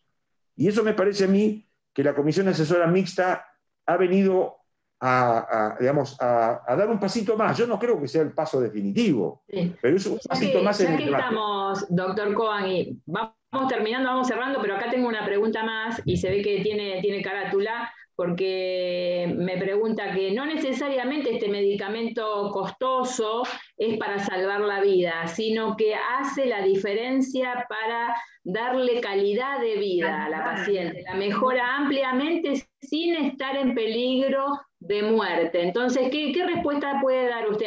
¿Alguien quiere dar alguna respuesta a esta pregunta? Bueno, si nadie... Yo voy a dar Constanza, te escuchamos. Sí, los temas de salud no se circunscriben solamente al riesgo de muerte y a enfermedades oncológicas. El derecho a la salud comprende también el derecho a la calidad de vida del enfermo. Entonces, hay muchos medicamentos que, si bien no cambian, digamos, por ejemplo, si quiere hablar de oncológicos, hay medicamentos oncológicos o tratamientos oncológicos que tienen como plus que no se cae el pelo, que no se caen las uñas, y aunque parezca una superficialidad, para el paciente no lo es calidad de vida, o tiene menos efectos colaterales. No es más días de vida o menos días de vida. Eso por una parte. Y por otra parte quería, en relación a lo que dijo el ministro, yo siempre me pregunto por qué en todas las mesas donde se debaten y se discuten y se toman decisiones que nos involucran directamente a los consumidores, no formamos parte. La participación de los consumidores en esas decisiones está garantizada por la Constitución a través de las asociaciones de consumidores. Jamás somos convocados. La comisión interdisciplinaria de la que forma parte y de la que están hablando, ¿tiene participación? ¿Tienen voz las asociaciones de consumidores? En este caso, digamos, que tengan especialidad o que conozcan en relación a los derechos de los pacientes. Porque todo el mundo dice dialoguemos, pero nosotros, los que defendemos a los usuarios y consumidores, nunca somos parte ni del diálogo ni de la toma de decisiones, que nos atraviesan y se nos imponen unilateralmente. En este caso... Muchísimas gracias, Constanza. Doctor Cohen, le escuchamos la respuesta y después vamos a ir dando un cierre. Les voy a pedir que piensen dos o tres palabras como para concluir el pensamiento de cada uno y poder darle cierre a esta jornada. Doctor, lo escuchamos. Era contestarle directamente a Constanza, pero digamos, para que nos escuchemos todos. Le contesto que no, acá no participan los consumidores, pero no porque no quiero. Sinceramente, en el momento que diseñamos esto no se me ocurrió. Pero yo estoy dispuesto a escuchar a todo el mundo. Lo que quisiera que todos nos escucháramos. Porque si no, las posiciones extremas no garantizan ni mejor calidad de vida, ni mejor sobrevida, ni nada que se le parezca. Tenemos que pensar en el bien común, pero de todos. Entonces, una vez más tengo que decir, tristemente, les doy la noticia que ustedes conocen muy bien, los recursos no son infinitos. Entonces a veces uno, a ver, yo se lo pongo con un ejemplo simple que me pasó no hace mucho tiempo, y lo voy a decir de una manera casi graciosa porque les cuento el diálogo que tuve. Les dije a un colega, por favor, no me recetes una silla con palanca al piso y y volante inteligente, porque yo le quiero dar funcionalidad a 50 pacientes. Con esa silla de rueda le doy funcionalidad a un solo paciente. ¿Dónde está el beneficio? Yo les pregunto a ustedes, si ustedes le tienen que dar funcionalidad a 50 ciudadanos que no tienen movilidad y necesitan sillas de rueda, le dan a uno un Mercedes-Benz y a los otros 49 los deja sentado en su cama, o que su familia lo levante en brazos para llevarlo al baño? ¿Cómo lo resolvemos eso? Le cuento que Victoria más Ramón nos contesta: la falta de recursos no debería ser la respuesta para nadie. Tiene razón, no, tenemos que encontrar los mecanismos, como dice usted, doctor, tenemos que encontrar los mecanismos para lograr saltar esta distancia que existe entre la normativa, porque tenemos una normativa de avanzada que protege la salud y que la pone en el lugar que corresponde, pero luego en la realidad nos encontramos con que hay un espacio larguísimo, donde, como dice usted, los recursos no son infinitos, no alcanzan, es la teoría de la frazada corta, tapamos un lado y destapamos otro. Entonces, por eso agradecemos a la FAM este espacio de conversación para poder encontrar soluciones, para poder ver los problemas y para que nos pongamos a pensar desde cada uno de nuestros lugares qué puentes podemos tender entre esa maravillosa normativa que tenemos, que es súper vanguardista, pero nuestra realidad, una realidad que tiene un montón de problemas. Sí, Susana, ¿querés decir una palabra del cierre? A la pregunta que habían hecho anteriormente respecto, o lo que hablaba Constanza, de los tratamientos que son paliativos o los tratamientos que no son terminales, pero que aportan mayor calidad de vida. Yo creo que hablar en términos generales es muy difícil, y es ahí donde pasa a tener preeminencia la decisión judicial, la intervención de la bioética. Para mí, ese es el momento definitorio donde necesitamos de aporte interdisciplinario por parte de especialistas en esa materia para poder evaluar realmente cuáles son los beneficios o los perjuicios de una decisión judicial. Porque solo mirándolo desde la óptica jurídica del derecho que merecen todas las personas, es muy difícil de evaluar. Y la decisión tiene que estar argumentada de forma tal y enriquecida de que sea una decisión razonablemente fundada en la evidencia. Bien, yo sé que estamos terminando, pero tengo una pregunta que me dice: me interesaría sobremanera, por favor, que antes del cierre me respondan a la siguiente pregunta.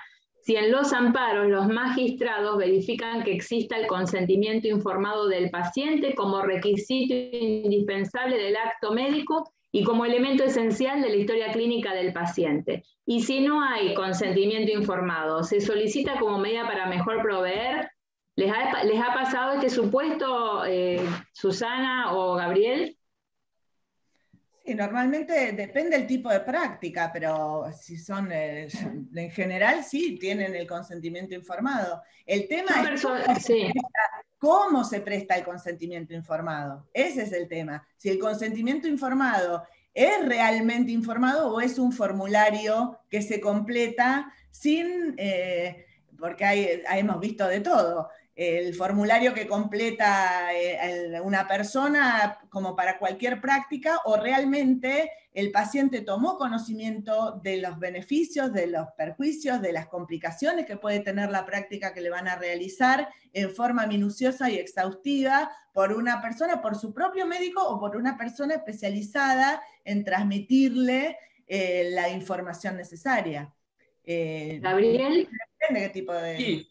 Me parece que el propio accionar de interponer una demanda judicial solicitando la cobertura de un tratamiento o de un medicamento, indudablemente habla a las claras de que hay una expresa manifestación de voluntad del paciente en torno a esa solicitud. En consecuencia... Depende, claro. porque no es un paciente. Hernán, en mi...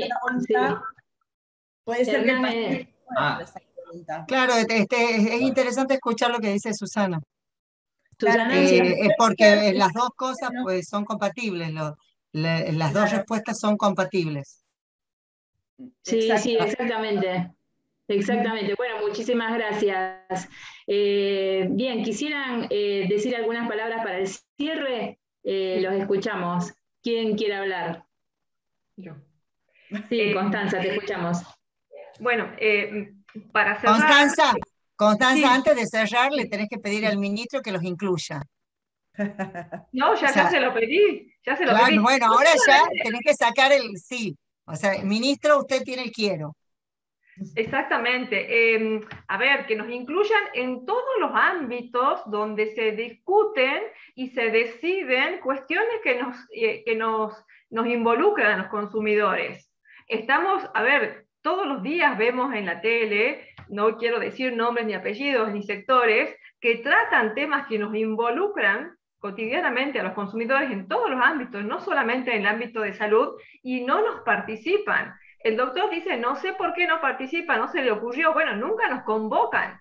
Entonces, si tenemos que resistir para que nos convoquen, es una resistencia y un trabajo, o sea, lo planteamos, lo pedimos en todos los ámbitos, las asociaciones de consumidores de todo el país, y también lo que pedimos es una participación genuina, una participación autónoma, no la participación que tiene el sector dentro del Banco Central que asesora o protege a los consumidores. No, ese es el sector que asesora y protege en relación a la defensa del consumidor al Banco Central, no a los consumidores. Los consumidores tenemos que tener representantes genuinos. No podemos poner el zorro a cuidar las ovejas porque ya vemos los resultados que son los que tenemos. Amparo, juicios de consumo por todos lados, etcétera, etcétera. Para cerrar, lo que quiero decir que lamentablemente, desde la visión de los pacientes, mientras las obras sociales y las empresas de medicina prepaga se sigan rigiendo por leyes de mercado, buscando rentabilidad o ahorro, sin considerar la naturaleza de la prestación del servicio que brindan, esto es que es un derecho humano fundamental y que es una delegación del servicio esencial del Estado, el rol de la justicia va a ser esencial y activo en la defensa del acceso a la salud de los pacientes. Eso. Bien, muchísimas gracias. Doctor Kogan, ¿quiere dar algunas palabras como para cerrar su intervención? Sí, cómo no. Les agradezco. Una vez más yo rescato este conversatorio. Creo que es un camino que vamos a tener que seguir transitando. Constanza es muy enfática. Yo también lo soy. Quiero decirle a Constanza que seguramente ella trata casos individuales y muchos, seguramente, y todos ustedes tienen mucha experiencia. Así que yo la entiendo perfectamente bien. Y cuando dije no se me ocurrió, es porque no era, digamos, en un sentido despreciativo o peyorativo. En nuestro comité de bioética hay diferentes integrantes de diferentes saberes. Hemos invitado jueces eclesiásticos, hemos invitado a todo el que quiso participar. Tenemos una gran amplitud de criterios y básicamente de tratar de hacer lo mejor por la comunidad desde nuestro lugar. Quiero decirle también, y la uso de interlocutora, pero nada más que porque mencionó todas estas cosas, justamente en nuestra provincia en particular, el sistema de salud provincial es un sistema bastante sólido y que da muchas respuestas, yo diría, da todas las respuestas posibles y razonables. La discusión que planteamos con Constanza o que podemos plantear con alguno que nos esté escuchando pasa más que nada por el análisis de la incorporación de nuevas estrategias o el análisis de cómo funciona determinada estrategia terapéutica despojado del interés mercantilista, porque a veces, Constanza, va a tener que también saber usted que mucha gente que va a reclamar para que usted los represente, también están teñidos, no ellos, ellos son los sufrientes, pero algunos les dan información mercantilista. Es inevitable. Esto pasa en el mundo entero. Yo no estoy descubriendo América, ni le estoy diciendo algo que la sonroje, pero créame, Constanza, que a veces nosotros defendemos cosas que están teñidas absolutamente del mercantilismo. Prueba de ello es que lo que acabo de decir al comienzo de todo dije, este es un falso dilema entre, no hablo de obras sociales que realmente ni debieran existir, porque eso también pasa en la Argentina. Hay obras sociales que tienen más empleados que afiliados. Así que bueno, es todo un tema. Eso yo no creo que sea hoy el momento del debate ese, pero tenemos que saber que nosotros tenemos enfrente nuestro una industria poderosísima que nos lava diariamente la cabeza a los médicos, que interviene en guías lamento, si no lo saben, decirles que hasta las guías internacionales están sospechadas, con lo cual a veces recurrir a una sola información para una toma de decisión estratégica terapéutica, necesitas esta comisión asesora mixta que revisa toda la bibliografía publicada y que tiene la capacidad de dialogar entre profesionales y explicarle también al padeciente qué es lo que puede ocurrir cuando emplean la estrategia. No se trata de negar, y esto es mucho, todo esto es tan largo que no vamos a terminar nunca más. Yo me quiero despedir y agradecerles que nos hayan invitado a participar. Y sinceramente, vuelvo a repetir, me siento muy feliz porque creo que este es el camino que tenemos que transitar. Hay países que lo están haciendo hace muchos años, muy costoso, con mucha dificultad. No es fácil conciliar todos los intereses, pero es un camino que hay que transitar. Muchas gracias, doctor. Muchísimas gracias por su intervención y por la presencia de ustedes. Sí, Julio, ¿querías agregar algo? No, bueno, en primer lugar felicitarlos porque realmente creo que todos hemos aprendido un montón de todas estas exposiciones que han hecho ustedes. Realmente para todos nosotros creo que nos han abierto mucho la cabeza. Y es verdad, Constanza, lo que estás diciendo, y es quizás que estamos fragmentados y realmente debemos juntarnos más y más veces y más tiempo, porque el abordaje de este tema no es unidireccional. Se admite un montón de puntos de vista que quizás, visto desde el punto de vista individual, uno no los va a poder contemplar en absoluto el universo del cual estamos hablando. Es muy importante cuando uno habla, lo que está hablando, pues está hablando de su propia experiencia. Entonces yo entiendo lo que habla Constanza, por ejemplo, cuando habla del derecho del consumidor, del derecho a la salud, del derecho universal, la Constitución Nacional, pero también el tema de bioética, como mencionaba Susana. Yo creo que es también muy importante poder ver el paciente, revisarlo, interrogarlo, es decir, mirarlo a los ojos, analizar todos sus datos clínicos y sus exámenes complementarios, define la conducta, tal o cual conducta, porque el tratamiento de un paciente, a pesar de la misma patología, no va a ser la misma de acuerdo al estado de evolución que se encuentre la patología. Entonces, no es tan simple a la hora de tomar una decisión médica el universalizar tal enfermedad requiere tal tratamiento. Por otro lado, volviendo a lo bioético, uno cuando está dando, y eso, Gabriel, ahí un poco, quizás no estoy de acuerdo un poco con las medidas cautelares, como están planteadas, por ahí me equivoco, discúlpame, la rapidez con que se debe tomar una medida cautelar. O sea, cuando uno plantea una medida cautelar es porque está negándose algo y interviene generalmente el laboratorio, el abogado del laboratorio, las presiones, o sea, hay un montón de cosas que están dando vuelta dentro del entorno y no se valora vuelvo a lo bioético, el principio de no maleficencia. Es decir, yo no sé si con ese tratamiento, por más que me lo digan urgente, no sé si en vez de hacerle un bien le estoy haciendo un mal a ese paciente. Por eso es importante tener una discusión previa, escucharnos entre todos, porque entre todos vamos a aportar distintos aspectos de lo que le está ocurriendo a esa persona en forma individual, no colectiva.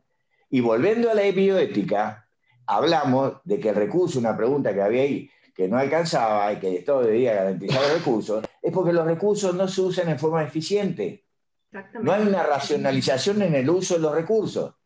Convengamos que esto, la OMS misma está diciendo hoy que el 50% de los antibióticos que se fabrican en el mundo están mal indicados. Y así podemos hablar de un montón de cosas que se están haciendo mal.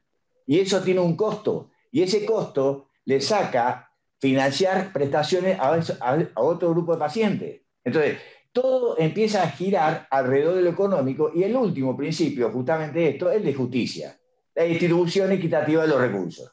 Entonces, yo no puedo volcar todo en un paciente y dejar sin cobertura al resto de los afiliados de Seguridad Social. Por eso es muy importante, como se discutió usted y estamos discutiendo acá, y le explicaba muy bien el doctor Cohen, la evidencia científica con respecto al tal o cual tratamiento. Porque hay que ver cuánta verdad hay en lo que nos están diciendo. Hay mucha presión de los laboratorios sobre los médicos.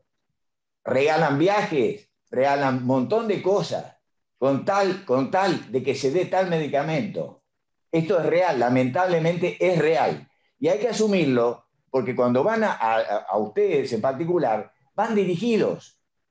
Y nosotros no somos los malos de la película. Al revés, queremos que el tratamiento sea seguro, sea eficaz y realmente le brinda a ese paciente mejor sobrevida, mejor calidad de vida, más tiempo, o curarlo incluso, independientemente del costo. No sé si se entiende un poco lo global de todo esto. Pero yo quería terminar con esto, porque no quiero agregar más, porque evidentemente ya se ha dicho mucho, y realmente da para mucho, pero agradecerles realmente este tiempo, habernos invitado, Susana, a toda la federación, ¿no es cierto?, y participar en este conversatorio, que espero que no sea el último y que siga, porque realmente hay mucho que debemos aprender de ustedes de nosotros, la comunidad Constanza no la vamos a dejar de lado, ¿no? No, de ninguna manera. La vamos a tener en cuenta, porque todos son actores, de una manera u otra, son actores. Entonces hay que escucharnos, y tomar la mejor decisión, la que corresponde al paciente en ese momento a la evolución de su enfermedad. Esto es así. Es lo que tomo yo todos los días en terapia intensiva. Yo tengo que tomar una decisión con un paciente u otro, independientemente de que la patología sea la misma. Las drogas van a ser distintas, el respirador va a estar tabulado con tal o cual presión, y la patología es la misma. Es decir, ¿hasta dónde incluso el encarnizamiento médico? ¿Hasta dónde llegamos? ¿Vale la pena seguir con este paciente prolongando agonía? No, llamamos a la familia y le explicamos. Señores, bien, estamos en estas condiciones. No le podemos brindar más nada. Lo que estamos haciendo no vamos a obtener ningún resultado. ¿Corresponde eso? No. Eso es lo que hablaban ustedes, el encarnizamiento médico. La familia lo entiende e incluso está de acuerdo con nosotros en que empecemos a bajarle las cosas para que el paciente parta en paz. Porque así como hay que ayudar a vivir, hay que ayudar a morir. Eso es bien, respetar la dignidad del ser humano. Julio, fantástico. Muy clara la postura, muy claro todo lo explicado.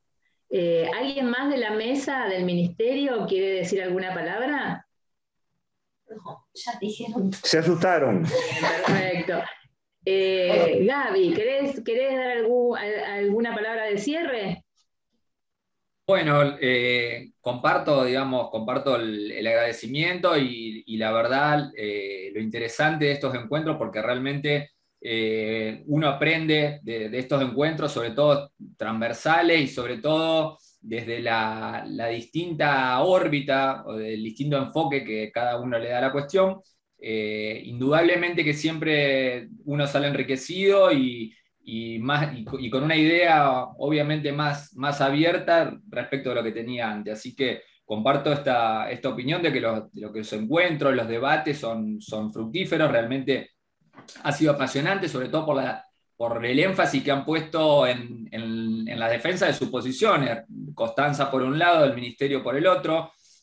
aclararle, digamos, respecto de por ahí la intervención o esta cuestión que uno entiende que no pudiera estar de acuerdo.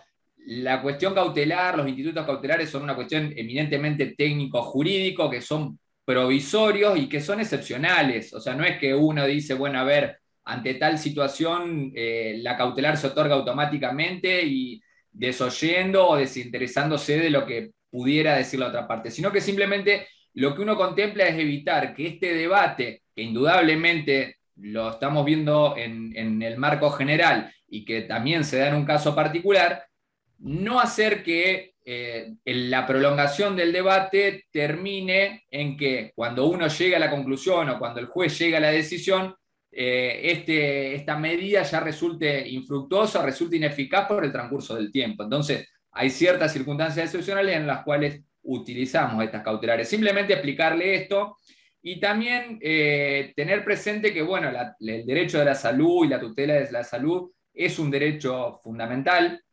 que dentro de todos, cada uno dentro de del rol que nos toca, tenemos que buscar lo pertinente para satisfacer a todas las personas del nivel de salud, del goce de la salud más fructífero posible. También reconociendo que, como todos los derechos, ninguno es absoluto y todos están sometidos a reglamentaciones, a regulaciones, pero siempre esas regulaciones deben estar contemplando y privilegiando el derecho de salud. Así que con esto doy el cierre y reitero el agradecimiento a los organizadores y el privilegio de estar con los distinguidos panelistas con lo cual tengo el gusto de haber participado. Así que muchas gracias. Muchas gracias, Gabriel. Susana, ¿querés decir unas palabras de cierre? Sí, bueno, yo quería agradecer la formación de este panel, el intercambio de opiniones que creo que es muy fructífero y eso que hemos hablado en términos generales, cuando uno empieza a hablar de casuística particular, es incluso más enriquecedor, pero nos quedaríamos, me parece, todo el día. Y en todo esto lo que quiero rescatar acá es la actividad que FAM lleva adelante, porque acá es una actividad donde participamos desde distintos lugares de todo el país, con distintas realidades, con distintos organismos, donde tomamos conocimiento de cuál es la realidad del otro, que tal vez no está tan lejos, pero que es tan diferente. Así que yo quiero rescatar eso, y que además FAM, antes de iniciar estos conversatorios, se interiorizó de saber qué era lo que a la gente le interesaba. Y este fue uno de los más votados, más buscados, porque también eso es una forma de escuchar a la comunidad. Así que, bueno, muchísimas gracias. Oh, gracias a vos, Susana. Y bueno, y yo también quiero agradecer a la FAM. Quiero agradecer a la gente que estuvo con nosotros, que nos estuvo escuchando. Espero que hayamos hablado en un idioma llano. Sé que el Ministerio de Salud de La Pampa todos hablaron claramente en idioma no jurídico, pero bueno, a veces a nosotros, a los que somos abogados o jueces, nos cuesta y a veces nos vamos a un idioma más técnico. Espero que hayamos podido cumplir con ese objetivo que teníamos de hablar llanamente de temas complejos y de haber sido claros en las explicaciones. Para el caso que no haya sido así, poder completarlo, y esperamos que sea así, en un futuro conversatorio y en otra reunión donde podamos evacuar más consultas que hayan quedado inconclusas, o para poder seguir conversando y seguir intercambiando ideas para hacer mejor y para hacer más fuerte nuestro sistema de salud. Así que bueno, muchísimas gracias a todos, muchísimas gracias a todos los panelistas. La verdad que ha sido un gusto debatir con ustedes, un gusto intercambiar. Fue un momento muy, muy nutritivo. Muchísimas gracias y bueno, Machi, te saludo. Dale. Bueno, ¿cuál era nuestro objetivo? Nuestro objetivo en FAM era dialogar, escucharnos, ponernos en el lugar del otro y además lo más importante es tejer redes entre nosotros. O sea, tender puentes entre nosotros. Y creo que definitivamente en este panel se ha logrado.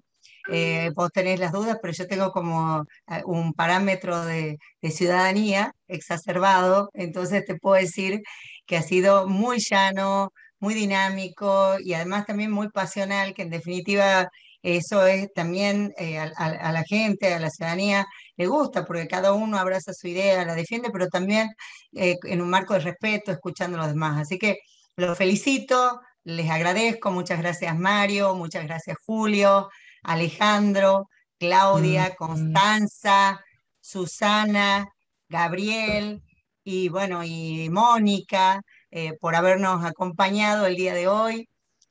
Mañana seguimos con la jornada científica de la magistratura y mañana también en un nuevo panel, a las 18 horas va a haber un panel sobre los desafíos jurídicos en relación con dos temas muy importantes, con la adopción y los derechos de las infancias.